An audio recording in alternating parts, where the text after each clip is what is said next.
He's the type of guy who says this right now, and then he'll play 2K and call everything bullshit about the game. That's You bullshit. can pick That's up. bullshit. You're going to be listening to these frequencies that they That's give true. you, you know? And there's these guys sitting in studios working on frequencies that make you think differently. What's going on in the world? If you could just go home every day after your job and go live in the world that you want to live in, why would you give a fuck what's going on out there? Kevin Durant, check. Kyrie Irving, check. James Harden, check. Why the fuck did those three superstars lose to the Cleveland Cavaliers? Big Mike, I know you got something to say about this. I would love to hear you redeem your championship statements. Let's hear it, buddy. See, this is why I wanted to start this shit off, because this is the kind of hating shit I'm talking about. You know, Who's hating?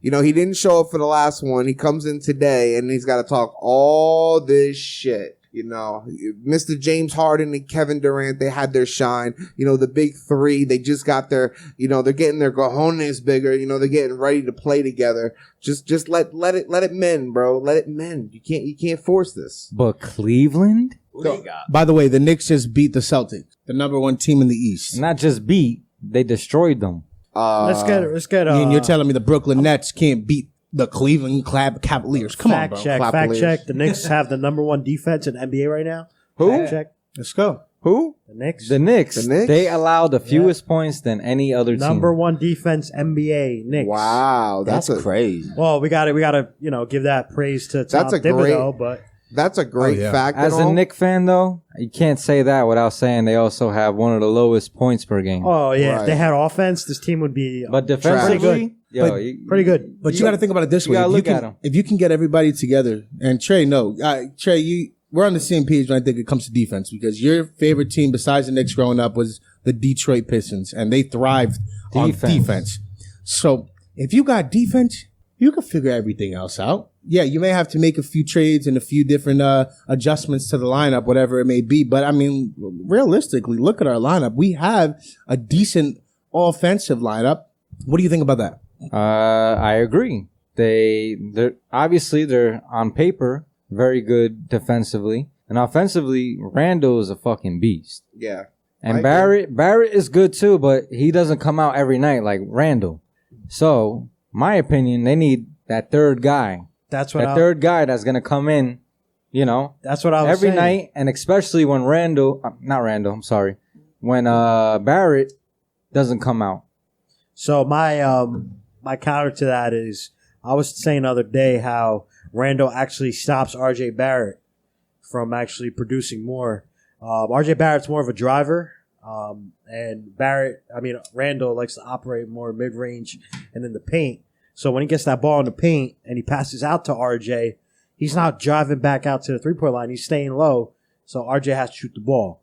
Now RJ, he's gonna get his. I think he should come around, but I don't think RJ is a shoot first guy. He's a penetration wing, so he's gonna get to the hole. He's gonna finish. His shots will come with time, but I think the huge asset to the Knicks right now is that 25th draft pick right there, Emmanuel Quickly. Dude is nice. It looks good. I don't know Dude is too nice. much about him, but I've seen little glimpses here and there. Like I work a lot, so it's hard for me to keep up. But when I can, I've heard some good things about him. He has a crazy floater game. He scores. He's a scorer. Okay, so he's a scorer. So he's not like a pass first No, guy. he He's can more- pass too. He had a couple yeah. of games with 7-8 assists. All right, so Maybe one or two. connecting this with what we started off with the Brooklyn Nets. New York versus New York. Knicks versus the Nets. Who's winning this matchup? Please stop. No. Stop it. No, hold on. What are you saying stop it for? You wouldn't say stop it unless you were worried about this conversation. I'm not. Maruchii, I know you don't watch too much basketball. Right. All right. But basing off what we've got, what we're talking about right now, you know what I mean? What do you think? What do you think would be the outcome? So if you guys are telling me the Knicks got the number one defense in the league, Yep. and Brooklyn, they got some all-stars, but they don't like to run back. They don't want to Yes. hustle back. They don't want to cover the hoop. So offense wins games, defense wins championships. Oof. Defense will study you, break you down. And that's honestly, For a person that doesn't watch basketball, you explain that Perfectly. Perfectly. Oh, That was just a great stop it, answer. though. I do want to say this though. I think the Nets messed up on the trade. giving away Jared Allen. 100%. That was a huge loss for the Nets. Thank you, T. Huge loss. Finally have an expert opinion. Karis LeVert, honestly, he was nice, but he's not going to get burned with James Harden and Durant there. So it made sense to get rid of him. But getting rid of Jared Allen is huge because you got DeAndre Jordan now starting. Who else you got there? Perry? I agree. And you know what? Perry? Touching on, and the last time that I was in the podcast, touching off of what you're saying, T, we had a debate about Rudy Gobert and Jared Allen, who is the better player. Mm-hmm. So for you to say, Big Mike, now I'm coming at you, all right? For you to say that Jared Allen is super underrated and he was a key piece to your Nets team being successful about a couple weeks ago, and now you trade and just to get a big name on the paper. What does that do for you now? Because I mean, like you don't have any post defense. You guys got nothing down there except for DeAndre Jordan. But DeAndre Jordan's getting old. I would not switch it up for not a thing. I leave it just the way it is. And keep losing to the Cleveland Cavaliers. Oh, we lost one game to the Cleveland Cavaliers. See, I'm going to do what you just said, the Cavaliers. The Cavaliers. Well, they clapped the Nets' cheeks tonight. No. But listen. just give me a second to just explain. Okay. Listen, the big three finally got together, okay? Obviously, we've seen Harden and Durant can work very well together. They've done it before. Kyrie hasn't played with them before, okay? So, theoretically, on paper, of course, it sounds great. Does it take a little time to mend? 100%. They got to just get their game together. Honestly, I agree with the whole Jared Allen thing. That hurt, even though I think Rudy Gobert is definitely better than Jared Allen. But either way, that hurt that he left. But at the same time, I feel like these three we have, even with just DeAndre Jordan, who is older, but he's still a rim protector, a rebounder. I feel like this team can go all the way just with the big three we have. Hold up. I got something I got to say real quick. So taking that loss, all right, who's got to change here? Because we talked about this before, when I saw KD and Kyrie play together, great chemistry. They did well together. Kyrie did his weird shit. He didn't want to play anymore. Whatever the fuck that was about. Don't even matter anymore. All right. Then you had KD and James Harden play together. Phenomenal outcome. They played great. Now you have the three of them together on the court, which was my debate, and look at how they play. Now, do you think that's going to be fixable? And 100%. If so, who's going to fix it? I got a scenario. I think that the Nets have a good possibility of trading for a big. They could trade for, let's say, Andre Drummond or a Cat.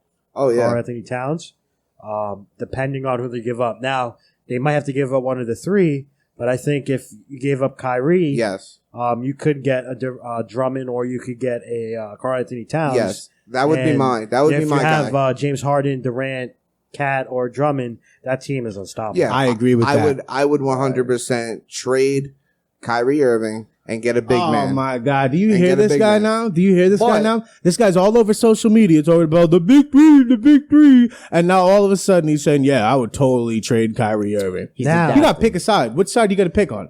Because obviously, like you're going towards what I was saying, that the three of them are not going to be able to work. Your insecurities are showing right now. No. I'm saying the big three, once they mend together, this is still a championship team. Okay. I think it would be even a more elite team if they had Harden, Durant, and a big man, and an elite big man. Look, that's all I'm saying. Honestly, as a Knicks fan, I would probably trade Mitchell Robinson to the Nets. You're not getting Kyrie from Mitchell Robinson. No. I don't want Kyrie. I would take maybe like a package of draft picks and maybe like a Joe Harris. For Mitchell? No, I wouldn't trade Mitchell. I wouldn't trade Joe Harris, though. I wouldn't trade Mitchell, bro. Mitchell Robinson has really been progressing day by day. I feel like he's like, I like him a lot, dude. He's showing that he's going to be a future all-star. In my personal opinion, I see him being like defensive player of the year, bro. The thing with the Knicks, though, this is it. This is the thing with the Knicks. Hold on, but does he have the most dunks in the NBA right now, too? He leads the league in dunks. They're young. RJ's what, 21, 20? Something like that. Mitchell is 20, 21 as well. Obi Toppin is, he's older than both of them, so he's 22. Obi Toppin's older. Quickly's young. So the Knicks are a young team. Now you're talking, this is Thibodeau's process of maybe even building Who's their big man? A dynasty here. They have the Knicks. The keys. Yeah. They have the keys. They're big. We got Mitchell Robinson and Nerlens Noel. Nerlens Noel has always been known for his defensive. You know what I mean? He was a high draft pick. I remember they had a lot of hopes for him when the Sixers drafted him. My dad's a huge Sixers fan. It's a young squad. And Nerlens Noel is he's a little he's not how's Nerlens Noel? No, he's like 5-6 years in the league now. He's in his 20s though. So we know what he's going to be. He's a defensive guy, which is great because defense wins championships, just like you said. You know what I mean? But then the Knicks have 7 wins when they were projected 32 wins for the whole year. It can still happen. It could still happen, but I mean, the early returns on this season so far is that defense is huge. So you betting the over? You betting the over, guys? I should have spent the over. I should have bet $100,000 on the over. Yeah. this guy calling me a hater every time. But listen to him. It could still happen. They'll win 40 games. And honestly, I saw a video tonight on ESPN that said that out of the 8 teams in the East right now, 1 through 8, who are the 2 teams what are teams you think won't make the playoffs? And the ESPN analysts didn't say the Knicks. Knicks are 6th seed right now. And that's a fucking plus for us Knicks fans. So all Knicks fans around the world and anybody listening to this motherfucking podcast, cheers to all of y'all. Y'all don't see my cup in my hand, but it's actually a water cup. But you know what? Still, cheers. Cheers to that. Cheers to that comment. But back to the original question, the New York versus New York question. Okay. So what do you think is going to happen out of that? When's the next time the Knicks and the Nets play? I think it's sometime soon. Do we have anybody I'll can pull look it that up. up? Yeah, we got T is the the searcher. bro. You know, he always got that shit on point. And we need to do a podcast on that night while we're watching the game. Yeah, no, for real. I'll set it up on So the I can TV. tear that ass up. But either way, there's no way. I know we lost to the Cavaliers tonight. Okay, I understand that. I accept it. I'm hurting. I know. But there's no way by the time we play the Knicks that we're going to lose. You don't even know when you're playing the Knicks, and you're already assuming that there's no way by the time. That just shows you're a hater. You're a hater. I want to say it's in a week or two. We've been best friends forever, and I've always had love for the Nets, but you never had love for the Knicks. You're a hater. Fuck the Knicks. Here's a question for all the fans. Do y'all think the gameplay, that the whole overall gameplay for the players and the fans watching has changed? With no fans in the stands cheering them on. I think sports in general is changing with no fans. But I do want to say this for the stat. The Knicks still play the Nets again until the second half of the season. They'll have the second half of the season out to after March 2nd. Yeah, but they play at least 3 times. Yeah, so they'll play 2 times maybe later in the year, and maybe fans will be allowed. I don't know. I mean, that would be dope, but I don't think we're not on the right track of that yet. I don't think it's going to happen. But yeah, no, I think the fans do have a huge impact because there's people. Like whether if it's you're at your home crowd, if I'm on the Knicks and I'm playing at Madison Square Garden, there's nothing bigger than having everybody, Queens, Brooklyn, Bronx, Staten Island, everybody supporting that team. Yep. You know what I mean?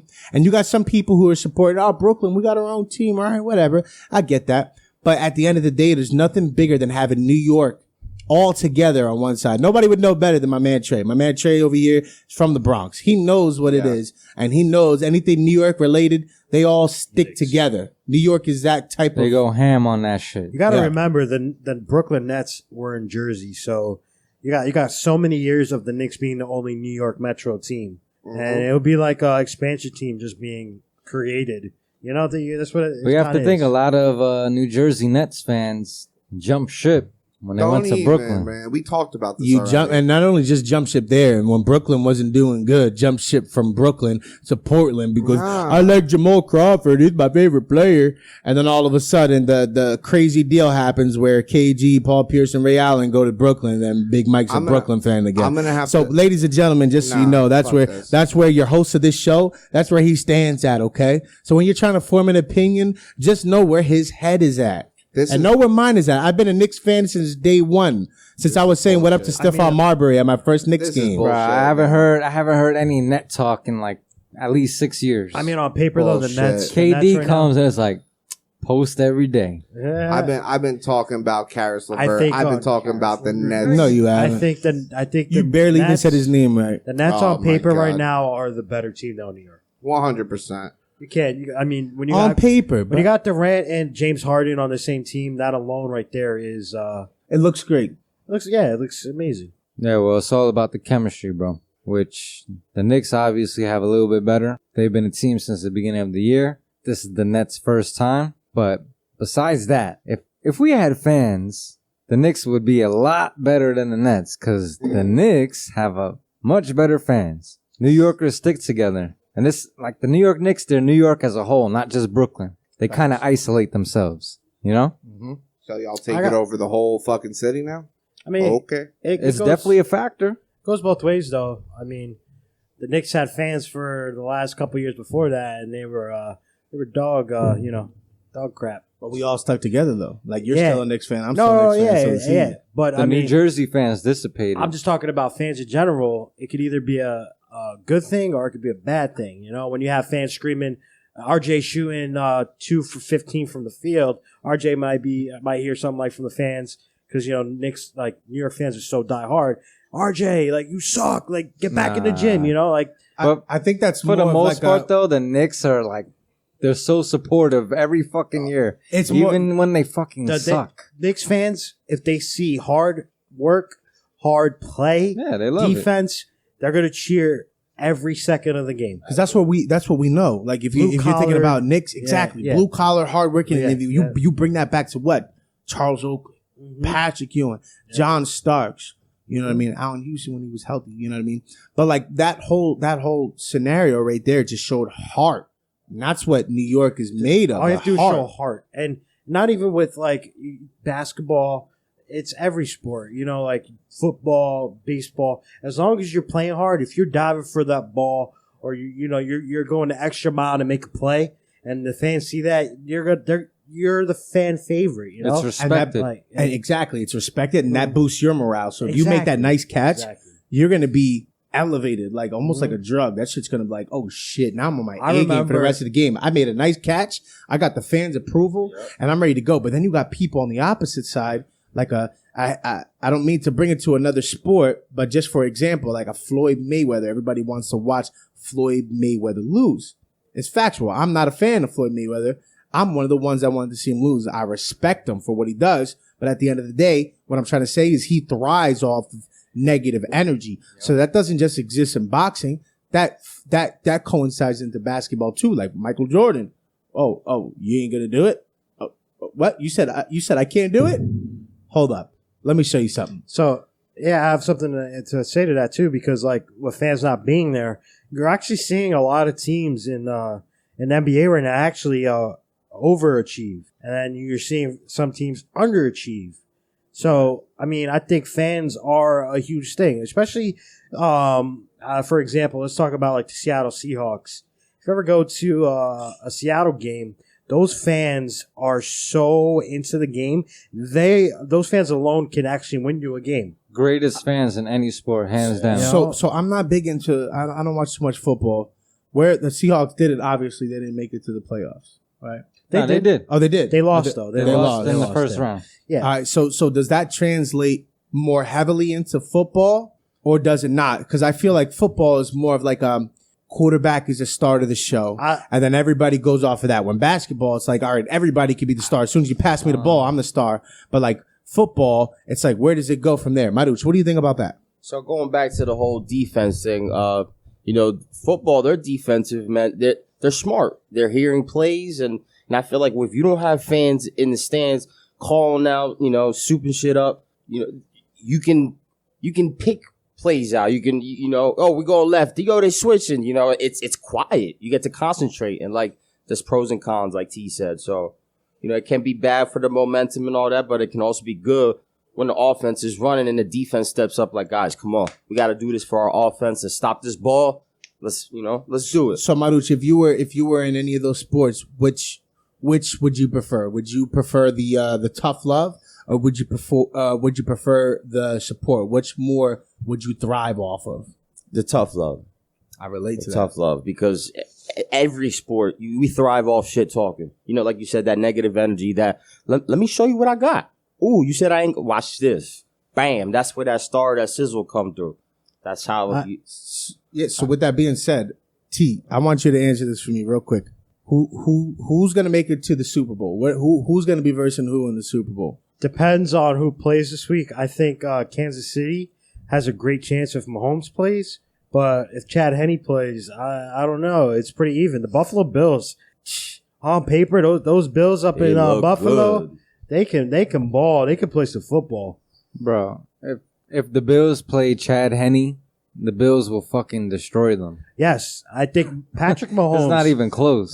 Let's be real here. Patrick Mahomes is like a. I don't want to put different sports into comparison, but he's like a MJ. He's a legend in the making, and I don't even watch football. Like, honestly, when MJ came into the game, he was turning heads from the rip. He's like a Ronaldinho. You know, there's some players out there that they struggle their first 1 or 2 years, and then third year they get it, and then they're good for the rest of their careers. Patrick Mahomes came in, and literally, it was like he played this game for 20 years. You know, so when you lose a player like that, that is not easy to game plan for. So I can't say anything.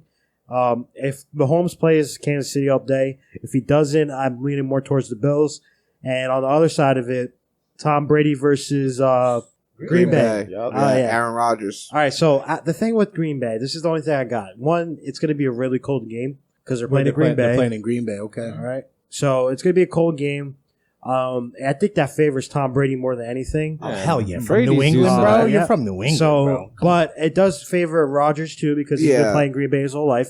But at the end of the day, I think that experience is everything. And Tom Brady, he's still shining at 40. I mean, there's not a lot of players that could say that. He's still balling. Yeah. He has way more weapons. I think Devontae Adams is going to get locked up. And what about Adam Jones? Adam Jones, running back game. I think the Bucks have a really good run defense. Both these games are gonna be great to watch. Yeah. But it all depends on if Mahomes plays, because Mahomes doesn't play. I'm gonna say Bills make it. But then that's a toss up between the Green Bay Packers and the Buccaneers. Yeah, I'm gonna say for sure Packers are in the Super Bowl. Now, I'm a little uneducated, and I support that.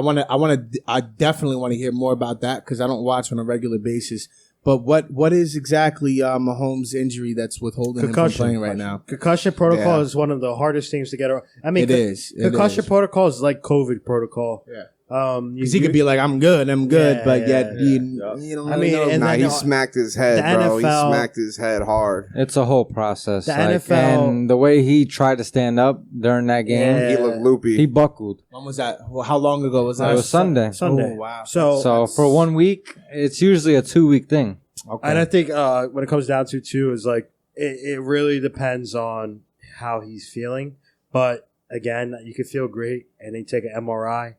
You look at your CAT scan on your brain, and if it doesn't look right, you're not playing. Yeah, but what's the signals that say it doesn't look right? Like, if I feel like there's not that many. There's doctors now that are getting paid to make those decisions. They're going to be like, all right, it's probably not good enough. But then if you're Patrick Mahomes, what are you going to say? I want to play, Big Mike. Don't you think that if you're Patrick Mahomes, Big Mike, and a doctor comes up to you and says it's probably might not be the greatest idea to play, but it's your option, and your option is going to be what? They're not going to do that. The only problem with that is it's not the same as back in the day. The players don't have as much of a choice. Is it because of that Will Smith movie and that whole fucking exposing of the whole? It's mostly just the concussion protocol. Period, man. It's very strict nowadays. The concussion protocol, because there's like the long-term effects. Yeah, but so what do you think? I honestly think if they allow him to play, of course he's going to play. There's no way. He's a competitor, bro, and he wants to win again. And you know he's not one of these players that are going to sit out, and he's not scared to play. He will play. But what do you think would bar them from not letting him play? Even if they don't think he's maybe it might not be the greatest idea. Why wouldn't they let him play if they're like, yo, I think he's good enough? Because God forbid he gets hit again and he has another concussion and then he has some kind of damage that's done from it. The NFL is going to get so much shit from people and doctors and the medical community saying, oh my God, how did you let this player play? Right. Back in the day, you break a fucking leg, you get a concussion, nobody cared. You just went out there and you played. But what's that thin line that distinguishes that to be able to say, it's more of the contract? Because if you're looking at somebody's head, look at somebody's brain, I don't know too much about that. But there can't be enough to look at somebody. Like, you could look at an arm. Okay, his arm doesn't look like it's fully healed. But what I'm saying to you, Big Mike, is how do you look at somebody's brain and say, all right, you look like you're ready to go? I feel like it's a lot It's more more difficult than that. to It's do? more Like, than what that, are you though. looking at? It's not really like, I don't think it's really like brain scans or anything like that. It's more or less, that's probably part of it. But the other part of it is just, they're probably putting him through like mental tests Stress and stuff tests. like that, and stress tests, and seeing like how his brain, they're going to see like, he's got to be honest about, headaches and stuff. That's where he could control. He could just say, oh, I'm fine. I don't have a headache or anything like that, but he might have one, and he just wants to play. That's where the CAT scans come in, because everybody gets a physical at the first part of the year. Usually everybody's healthy. You have to be healthy to pass. So you have a baseline. Whenever you get damage to your head, it shows up, and you can cross-reference stats of what it is now. And if it looks like there's something wrong, they're not gonna play him. Especially the And quarterback. there's so much involved too, because guess what? Especially the If the quarterback. team passes him to play and he goes out there and he gets a career-ending injury, that's a lot of money. One, that they're going to lose out on. Right. Two, they're going to get sued probably. Franchises. And then the franchise, they literally, it's like putting money on something, right? You're putting money on future success. Mhm. So they paid Patrick Mahomes so much money. To be the And- franchise of the And of, is it of worth the is future. it worth one Super Bowl? Where Right. if say if they go out and lose next week and he doesn't play, he might win the next 3 in a row. Right. But if he goes out there and he plays and he wins and he gets hit at the end, you make the Super Bowl, but now he's out for freaking 2 years. But what the Yeah. thing is that You makes know? the NFL different from like the NBA. The NBA has 7 games to prove your worth. All right, you got 7 games to go in there. The first 2 games you might be ass, and let's say if Patrick Mahomes was, let's say the NFL was 7 games, and maybe the first 2 games he was off, and then by the 3rd game he recovered.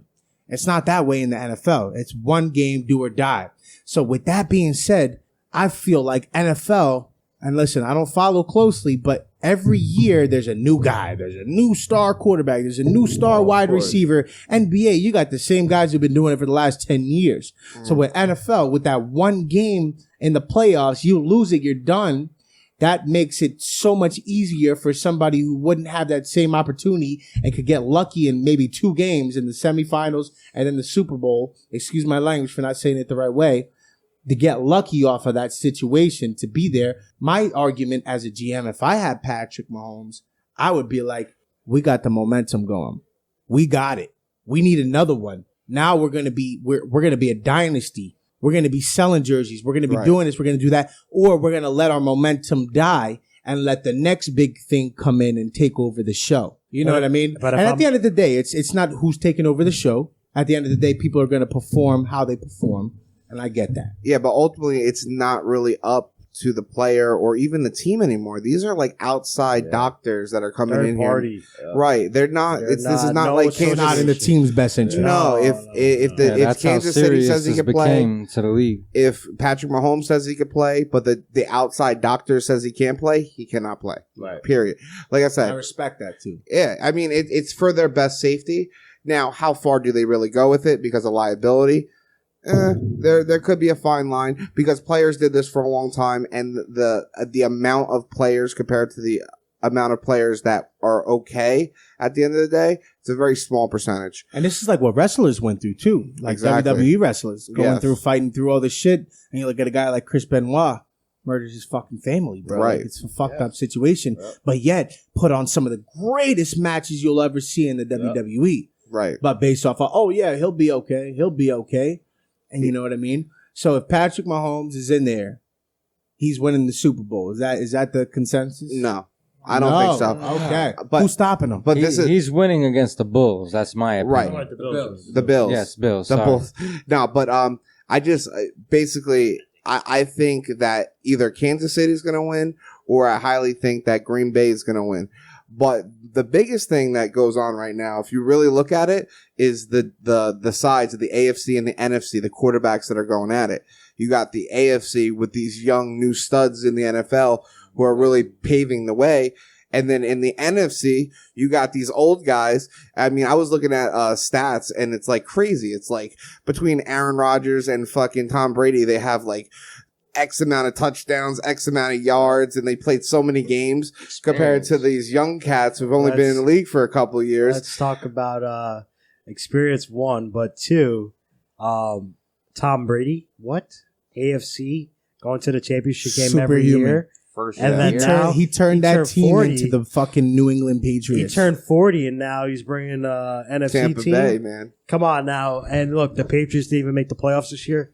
I think Tom Brady was everything for the He Patriots. proved his point. He Yeah. proved his point. But you can't say the Bucks do not have a team. No, they definitely do. The They're Bucks, stacked, bro. they're stacked. They're just as stacked as Kansas City. Yeah, but if you're gonna play with a guy named Tom Brady, like what? I know, Why of course. not? But It's like LeBron James going to any team and then oh shit, I'm a free agent this year. Where do you want to play with? LeBron James. right. If you're a football player, who do you want to play with? Tom Brady. But you can't just, like, for this instance, like Chris Paul. You throw Chris Paul on any team, he's going to make them a playoff team. That's debatable. That's debatable. That's At his debatable. I age. think he's been placed in really good positions his whole career, except for his beginning of his career when he was on the New Orleans Hornets. And what He about did last nothing. year, OKC? What about He this was year, in a good Phoenix? position. What? Okay, you know what? I'm totally mistaken the whole situation. By that time, Paul George was already playing in LA. So Chris Paul was on his own. Okay, I totally get where you're coming from. Chris Paul is that X factor. I think he's one of the most underrated point guards. Definitely. Yeah. My opinion, right now, best point guard. Really? Yep. Look what Really? he's doing with Phoenix In the right sense now. of the meaning of being a point guard, where you pass first, and Pure. you're making the team better. Right. Okay. All right. I can't argue with that Nah, because not necessarily on paper, like, you know, nah, obviously 28 points, 13 assists. Leadership. You know, yeah. leadership, being able to lead your people, and He's no Curry, he's no Westbrook. But- he can't put up massive numbers But on you the know paper, but he makes every team he plays on much better than what was expected. But what about when he was playing with James Harden in Houston? All right, and it just brings me back to that one moment. I know you've seen it when him and James had a disagreement on the bench, and Chris Paul, being a man, like if me and you were to fight about something, obviously we're boys. We're gonna figure it out. My handout to give you a fist pump is saying like, listen, our disagreements are irrelevant. Let's make it work together by both of our standards. That's what I got from that fist pump. And the fact that James Harden smacked his hand and was like, fuck you. That's basically what that says. You know what I mean? That to me, that doesn't take away from Chris Paul. That just shows Chris Paul as a leader. And he was, even though he disagreed, he still did the right thing by saying, you know what? I respect your views. Let's just get together and get the dub. Right. But then that goes and translates to what we were saying before. How can a guy like that coexist? KD is the only intangible figure. And I had a lot of hate when KD went to Golden State. But he's the only intangible figure realistically, because wherever he's at, he'll take that back roll and still put up like 25, 30 points. He'll still do it, for whatever the team needs it. Woo! You know I'm what I sorry. mean? Devin Booker, baby. Oh, Devin Booker. God damn. What'd he do? We got a live cast here. Nah, he just drove it like nothing. That's the game over. Whatever happened. Yeah, he But just like, ended with the that being game right said, there. so like, what happens when you have three superstars headbutting with each other? And you got to do like James Harden, who has that belief, like he did towards Chris Paul, a fucking veteran in the game. All right, you got a fucking veteran in the game, and you disrespected him like that. Then you got a guy like Kyrie who says, "I just didn't feel like playing." How do two people coexist? KD is, listen, as much as I disagreed, take a pause. I disagreed with KD's jump to the Golden State Warriors, but I never saw a loss in professionalism in the way that he played and the way that he handled himself. I cannot have nothing but the utmost respect for that gentleman in this game. And not only that, but 2 championships came out of that also. And that's respectful. So there was no I don't bust. agree with how he did it, Right. but I respect him being a professional about it. Kyrie, listen, Yeah. Kyrie's got all the chance, all the game in the world to be one of the best point guards and one of the best players of all time. Have one of the best handles. They're already talking about it. They're comparing him with AI, the dude who basically invented the crossover Yeah, in he's already today's up day there and with age. handles. You know what I Without a mean? doubt. He took off of that, and handles wise, he should be one of the best. But why don't we look at him as that? Because it hasn't translated. Yeah, he hit that game-winning shot for LeBron in Cleveland, but you got to do more than that. You got to do more than that, because if it wasn't for LeBron being there, that opportunity wouldn't have even been there to hit that game-winning shot. He changed since he's left Cleveland. He's like this whole In one sense of the different matter, though. person But- off but- the court. But what do you mean, though? On ball? Oh, okay. So in a Off the negative court. way. Off the court. Because I was going to say On Boston, the court, nah, he's still balling. yeah, but on Boston, he was pretty much a shithead towards the end of his tenure there too. Yeah, it's all off the court stuff. Yeah, but the off the court If I'm stuff. gonna quit a is job, fucking bro, him up. I'm gonna be professional and be like, yo, listen, thank you for everything you did. I'm gonna shake the manager's hand. It's not working for me to be here anymore. I'm gonna give you my 2 weeks. I do not want to quit today, but I'm gonna give you my 2 weeks and let you know that I appreciate you. I don't get that same vibe from Kyrie. No. So how do you know that when shit's hitting the fan and the Nets, Big Mike's team, the Nets are going on a drought for 5-game losing streak, which can possibly happen? How does a dude like Kyrie Irving or James Harden handle that? KD's going to handle that like a fucking champion because he's the only one that's been a champion out of those guys besides Kyrie. But it's like, you know what I mean? But there was that extra factor in LeBron James. Kyrie, our generational player. Kyrie is going to be he's either going to be the X factor of the team because he's the one who can mend the two of KD and James Harden together, or he's going to be the X factor where he's going to fuck it all up because he's going to just cause so much drama. But either way, fuck that. I'm very hopeful with the Nets right now. In general, when it comes to like Chris Paul though, like that's a player that is not going to cause any waves.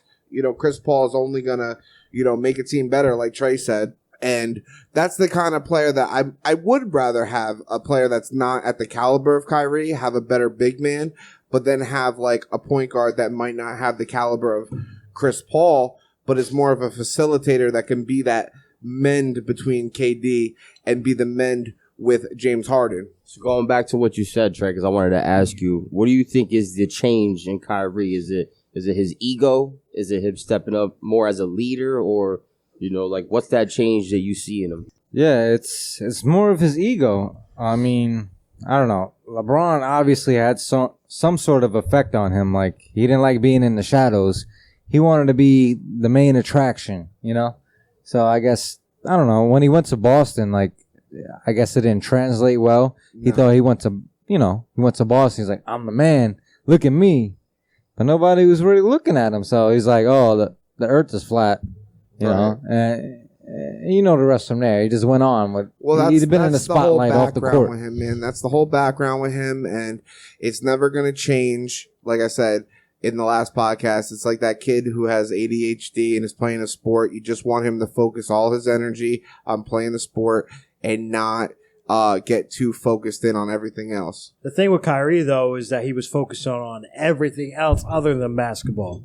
And that is a problem. I mean, he brought up, I think he did a video interview, and he talked about mental health and what was going on in the world.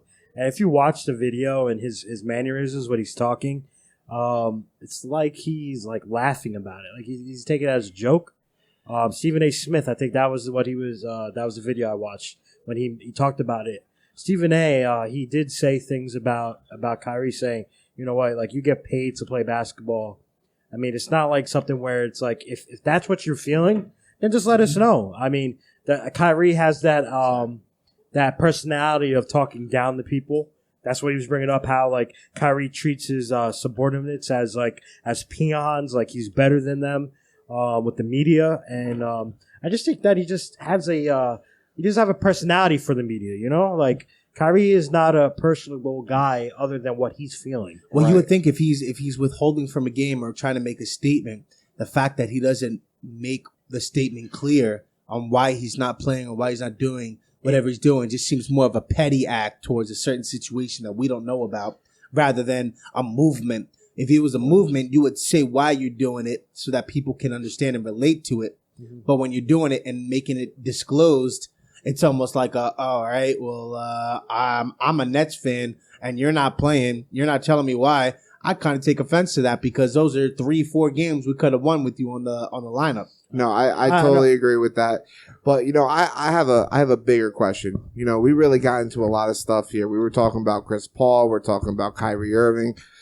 In general, in the NBA right now, if you had to build your lineup around one point guard, who would it be? One point guard. Wow. One star point guard. Chris Paul. I just want to say this, though. All right, when you say one point guard. One star point guard. One star point guard. If I had to build around one. Right. And wait, let me say, though. Luka Doncic. Like, wait, Luka Doncic kind of he's not exactly a point guard, though. But he is a point guard for that team. He's a point forward. But Yeah. I he's would a say Trae primary Young. ball hand. Actually, you know what? Trae Young's my pick. Nah, but let me Today's NBA point guard is becoming non-existent. It's a primary ball handler. Can I? Right. Because like you could be a point forward, you could be a point center like Jokic. Yeah, you could but- be a point guard. Yeah, but you still need somebody to bring the ball up and set That's the just- offense. And without that, there is no like point But in forward today- or so much but in focus today's because you can only NBA have a Scottie Pippen coming up with the ball so many times. That's just a Before people catch facilitator on in to it. general. But in today's NBA, though, honestly, point guard means who can drive and draw the defense to the hole Correct. for you to dish out. Open three. And that can be anybody on the floor. It You doesn't got to have have to be shooters a point though. guard. You can't just do it. You can't just do it without having shooters. So it's got to be the You talk about Chris Paul, right? Chris Paul is a fundamental basketball player. OG. He's literally played in 2 eras of basketball, almost honestly. And yes, he's a point guard that's going to facilitate an offense. He's going to set people up. He's going to tell people where to go on the court. But say if I wanted to make LeBron James my point guard, and you're going to be my primary ball handler, and now I have 2 guards next to him that can shoot the ball. That's just as good as a facilitator. Yeah, but point the guard, question you know? really, Right, the question really lays into All right, so if I had to say The a point guard, position. a true point a guard. true point guard today, I would say I said Luka before, but he's not really a point guard. I would have to say Steph Curry. There you go. But like Steph Right. Curry's aging though. And I feel like he's been the future already. He's not the future anymore. All the Steph Curry babies are already in the game, and that's why the game is what it is today. It's based upon a 3-point shot because of Steph Curry. Yeah. You know what I mean? that's- So like who is leading the new generation as far as point guards go? That's where I wanted to go with the I totally question. agree with that. Like, Steph Curry is still lethal as fuck. But who's leading the new generation of point guards? That's where I wanted to go with the question. Like, do you mean like at their current state or like, you know, like I'm saying right now, like going forward, like obviously Chris Paul maybe only got 2 or 3 years left in him. Yeah, but that's fine. I'm just saying, if you had a single year this year, okay, like and championship or bust. yes, exactly, or bust. Yeah, but that's so hard though, because if you have a point guard, you can't make that decision without having the pieces surrounding the point guard.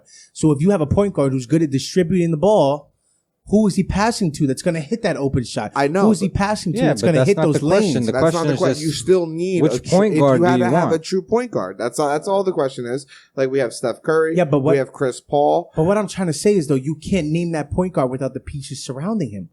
Because if you have a guy like Chris Paul, then a bunch of scrubs, then where does the weight fall on Chris Paul? all right, then then he can't do what he's normally capable of But doing. then you're building your team around that guy. So you're building so all Example- the shooters you have are built around that one point Example in guard. charge. That's my point though. Example in charge is right here. Steph Curry with Klay Thompson is a different player than Steph Curry without Klay Thompson. Exactly. Yes, so that's very true. This year, Steph Curry is Steph he still Curry has is his game. still doing He's Steph Curry things. But I mean, look, he's not hitting the 3 as good because he's not open as good because people are double teaming him. They're hedging harder on him. If there's a Klay Thompson on his wing, that hedge may not come, and he could cross somebody up and hit a 3. You know that Relieves the it's a pressure. different game. You know, now. But he's And that's my still point, like though. top That's my 5 point in to you. scoring. You need to have that. Oh, he is. I'm not that gonna you need lie. to have But he that could be alleviation next to make a level point with guard play. that person. Like John Stockton had a Karl Malone. You know what I mean? Jason Kidd had a Kenyon Martin. All right. Every point guard has to have that piece that makes them valuable. Because if you don't have that person to pass to, then what are you? Then you got to be a scorer. Because if you can't pass to a reliable person that's going to hit an open jumper or that's going to hit the right spot, you could be as good as any point guard in the world and be the best leader in the world. But if you don't have the people that plays their parts, that's totally going to kill the vibe because a point guard is the leader. All right. The leader has to literally orchestrate everything. So a better question then, okay? Fuck that question. You just dissected the shit out of it. I'm just being honest, though, because the shit the out point of guard is a quarterback, All right, though. all right. Who's So I a was quarterback? about to say that shit. Who's Tom Brady going to Right. pass to? All right. If Tom Brady's not a running quarterback, that's not what he's built for. So he needs somebody to be able to pass to. So who does he have? Somebody All who's right. got fucking butterfingers, or So does he have somebody who's going to be able to rely on? New question then. Out of all time teams, okay, what team that was based with a superstar point guard would you want to be the coach of? The team, the whole team. The whole team. Then I have to relate to what he said in Steph Curry. If we're talking about all time, Now we're going Steph. no, but I'm saying you put it to a different topic and said all time. All right. I'm going to say Steph Curry because of what they had during that era. Okay. A couple years back, 5-6 years back, when he had a Draymond Green, he had a Klay Thompson, and he had these guys that could play their role and do what they had to do. Right. When there was a double team on Steph Curry, he'd be able to dish it out, and he knew where to bring it. But that's what I'm saying. Yeah. You got to have that option of where to bring it. What do you think? He had the right role players. That team was perfect for Steph Curry. Wait, so you would say Steph Curry too? It's all circumstantial. I was a little confused on what the question was. No, the question is the all-time team. So like me, I'm just gonna jump mine out. If I had say 15 an Warriors? all-time point guard on an all-time team. Yeah, so like an all-time team because Buda wants all the shooters and all the players on the team with the point guard. No, it's not just me though. You got to think about it in general, bro. No, I know in general. What does a point guard do? What's your responsibility? You have to run the squad when you're going up. And it's not just about you; it's about everybody. Right. The old question generally was just if you had to pick a point guard, which point guard would you want? Yes, but that question got dissected. So now we're going into this. So let me just say mine. Mine would be all time. I would say John Stockton and the Utah Jazz. Okay. If I was able to even, manipulate the pieces a little bit, in like today's era, and I had a John Stockton where now I have all these shooters. Oh my God, how many more assists would he have in today's age? Look at who's got, T, I'm going to let you go. I just want to make this clear. John Stockton is all-time leading in assists or maybe passed recently or whatever it was. He's in the top 5. All right. But with that being said, would that same situation work out if the same players weren't on that same team? Could he rely on a dude like Karl Malone to be that big body to set that pick and then roll to the basket and know that the mailman is going to go against him? Mailman's a big dude. He's going to go against anybody. He's going to put that ball right up. But then the mailman wouldn't have been half as great as he was without John Stockton. That's my point. Point. Point guard is such a hard position to dissect when you're trying to say who's the best, and it's all about who they played with. That's a whole different example, though. Stockton. Taking no credit from Stockton, though. Because Stockton and Malone, they played together for so long. What I was going to say, my bad, Trey, John Stockton also leads steals. The NBA in turnovers, if I'm correct. I'm going to look that information up. I know he leads in steals also. I believe that, but hold on. I got one for you. We'll talk about point guards all time. Magic Johnson. Flashiest, for sure. That is the prototype of LeBron James right there. Exactly. Yeah. Exactly. I think Magic But Johnson... he couldn't shoot. Magic Johnson in today's NBA would fry. Let me know when y'all ready for some stats, because I got some stats. The top 3 what you got? NBA career turnover leaders. Anybody can guess number 1? No. Kobe. No. Karl Malone. Karl Malone with 4,524. You know who number 2 is? LeBron James. 4,478.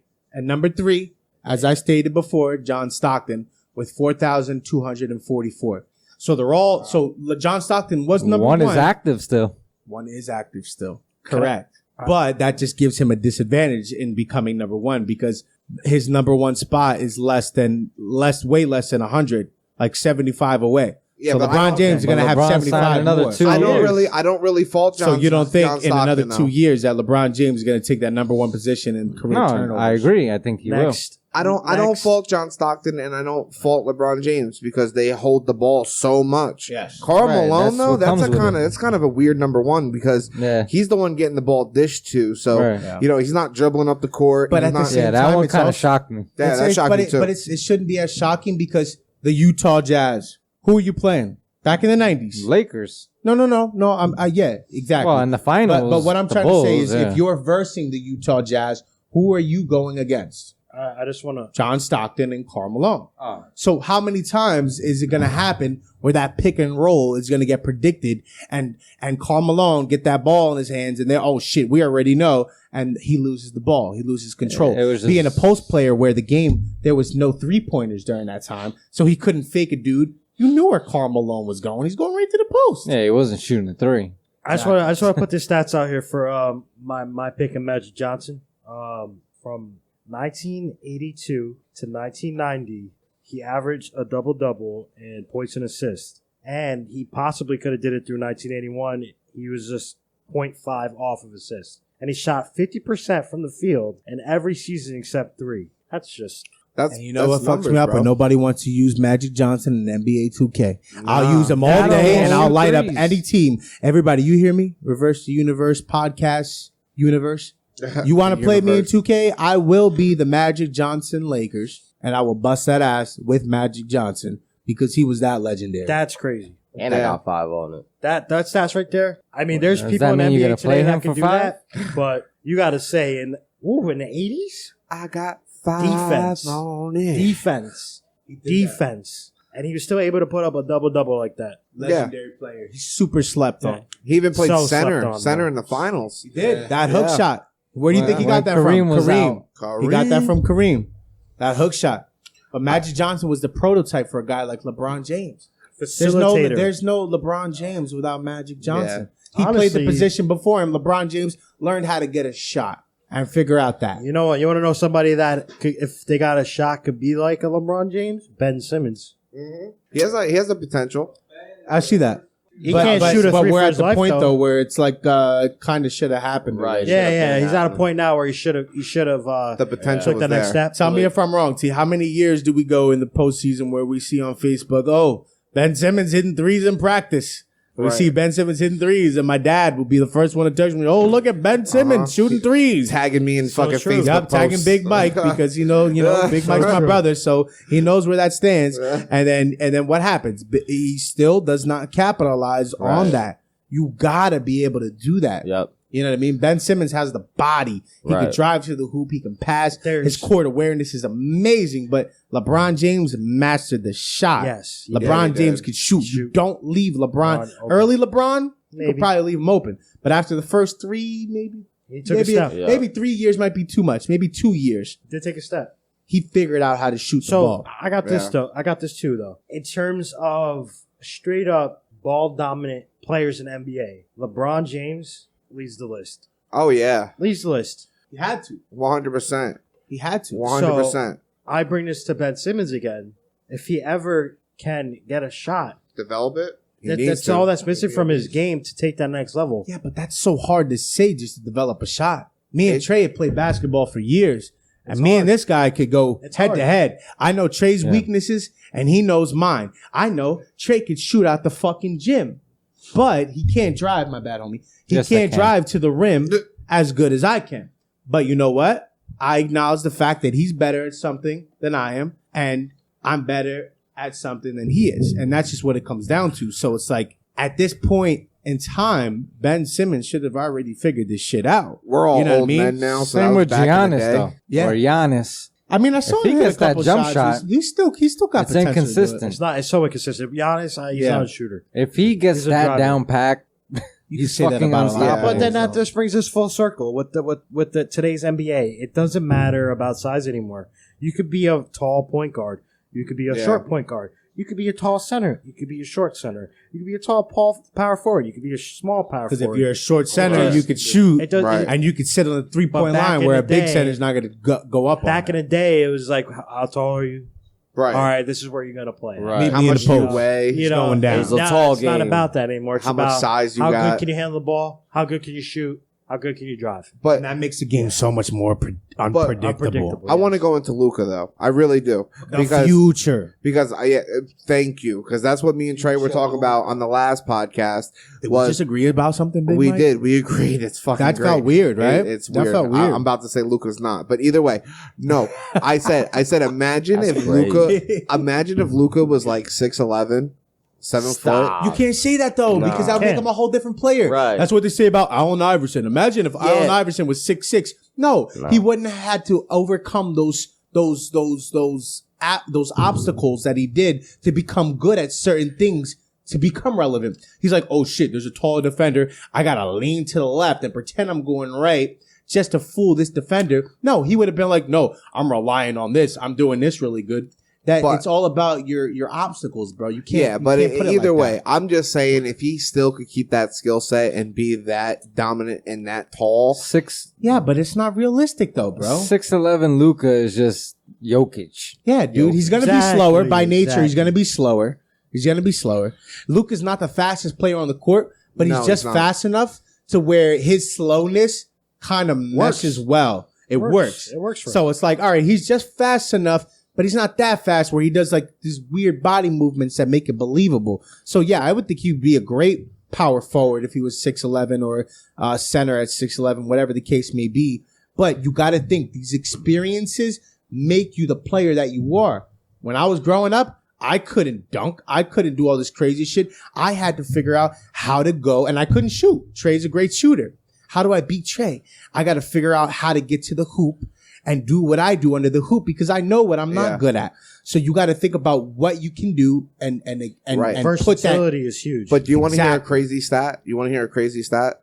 When me and Tre did the podcast the other day, Luka Doncic, he literally, I still said it wrong. It don't matter though. I don't fuck it. Doncic.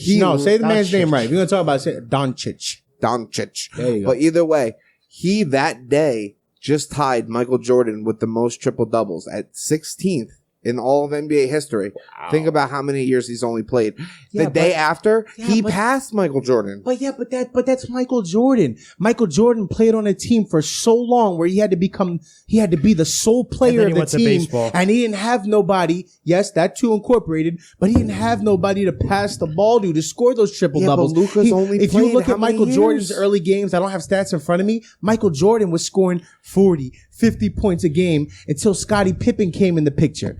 And then the game changed. So how can you expect a guy like Michael Jordan to be, oh, listen, your teammates ain't that good, but we could kind of still do it if you just put up 50 points a game. All right, sure, I'll do that. And like he had to do what he had at that moment. Now you put the supporting cast, you put a Steve Kerr, you put the other John Paxson, those dudes who can hit those shots. Now you have less. You have more alleviation off of Michael Jordan where he doesn't have to have all the pressure on him. Who does Luka play with, though, other than Porzingis right now? It's not only that, though. It's these players today have such better advancements, like training, everything, you know, and the history, technology. You could look at Michael Jordan and be like, okay, I want to model. What did Jordan do after Mike? What I'm saying is, you can say, oh, Michael Jordan, I can model myself after Michael Jordan. Michael Jordan, who do you have? Dr. J. Dr. J, all he did was dunk the ball. Right. And today it's look at you can improve yourself in every single area. You're not going to just be like one player. You're going to be the greatest passer, shooter, defender, driver, everything, you know? I mean, like, today there's a training session for every single area of play. How many good all-around players you have on the team that can rebound, can pass the ball, can shoot, can create? Like that's today's NBA, you know? Yeah, but I'm just looking at it in the general terms of Luka's only been in this league for 3 years. You're right. Yeah, but you're focusing on different things, Big Mike. That's what I'm trying to say. You're focusing on different things. Luka is able to pass to people and do what he does, and it's productive. Michael Jordan, who Luka, I'm sure, idolized to the fullest, looked up to him. I think 100%. Dirk was his number one inspiration, but then Dirk probably looked up to Michael Jordan, being from Europe. Oh, this guy is great at basketball. Right. I like basketball now too. It all starts from one starting point, and you got to realize how that person evolutionized the game, if that's even a word. If I said it right, that's a word. Evolutionized the game to make it to a point where, okay, now instead of being at this level, now we're on this level. Now you guys could go off of everything that I did, use that to your advantage, and make something better out of that.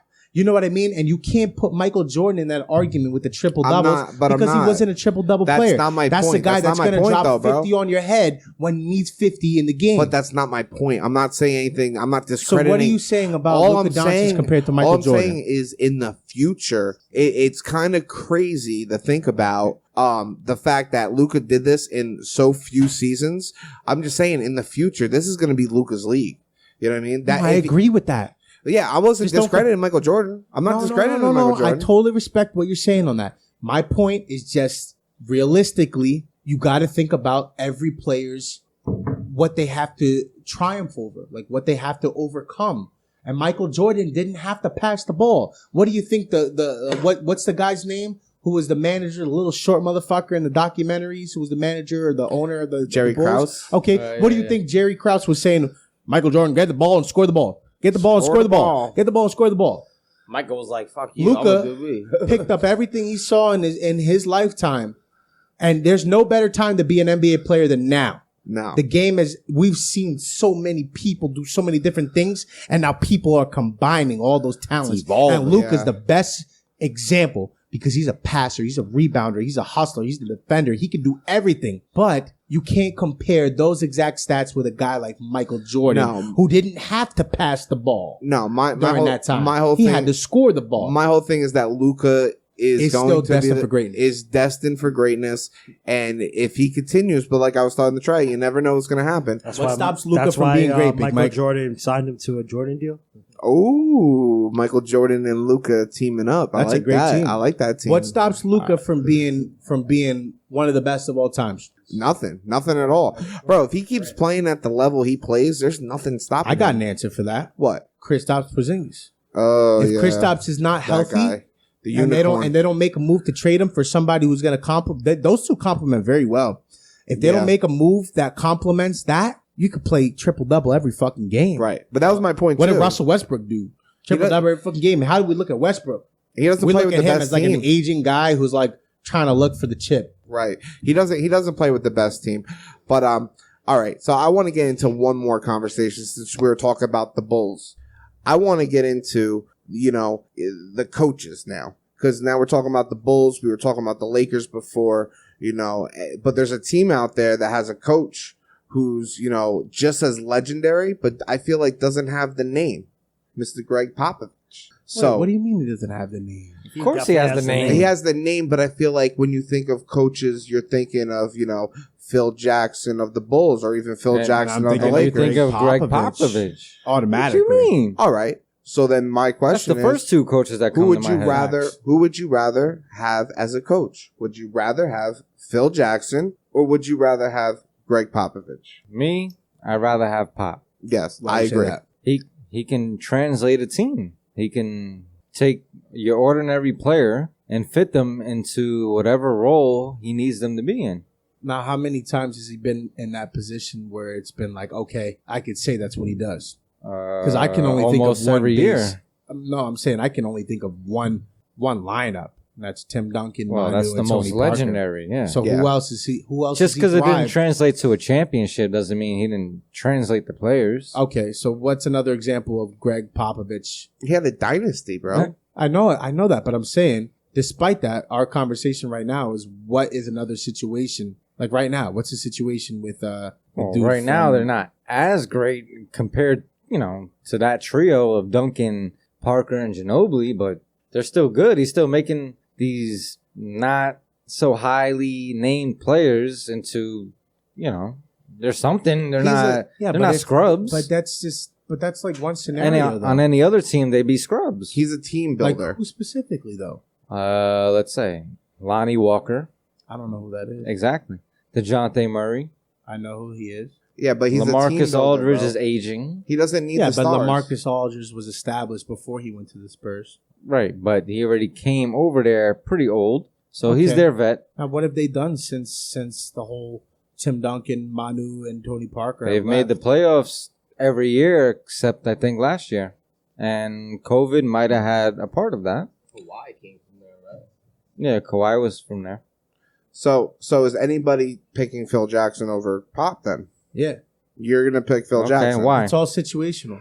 Okay. It's a situation, bro. So if we're going off of what you guys are saying, where you're getting these guys, you know what I mean, and he knows certain attributes they're good at, and he can put that to the spotlight. Even though I only said, like I said, he only had one situation with those guys. Think of a guy like Phil Jackson who can get a superstar like Michael Jordan. Michael Jordan has always been legendary, but Michael Jordan was taught the art of teamwork through Phil Jackson on how to get your teammates involved and how to win. It's not all about you, it's about winning. And then it's translated to Kobe Bryant and Shaquille O'Neal, and he did that there. That, to me, embodies what a coach should be, knowing your specialty.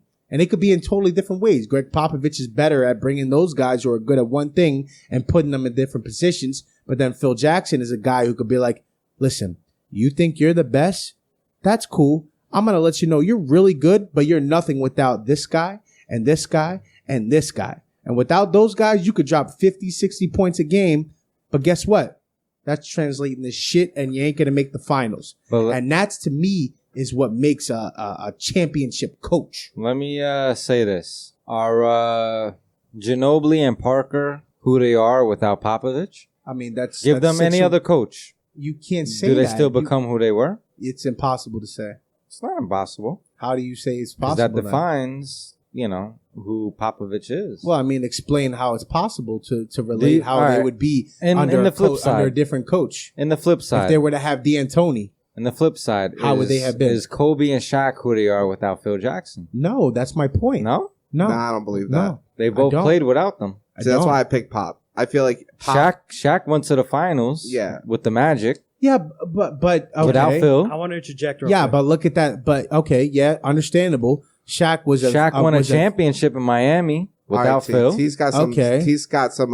Yeah, what you got to say, right Phil? Then you also had Pat Riley. Phil. You had Pat Riley in the backup. Then you're bringing up a whole nother coach who's a legendary coach. What you got? Pat Riley's another legend. You know what I mean? You got to think about where they're going too. Phil Jackson knew how to coach the superstars and lower their ego to make everybody else involved. And then also, in Pop's defense, he knew where everybody belonged, and he knew that ball movement was the key. Phil Jackson was a triangle guy to keep your top guys involved. So at the end of the day, it's who the player is going to be playing with, which coach. Right. Is it an elite player who's a shoot first guy who needs those looks, and when he can't, he got a guy who's open for three? Or is it a guy like Manu who could dribble, oh, nothing there, pass the TP, hit the three, or pass down to the post for Tim Duncan to work his magic down there. You know what I mean? Yeah. And it's hard to say because that's all Greg Popovich is known for, is those guys.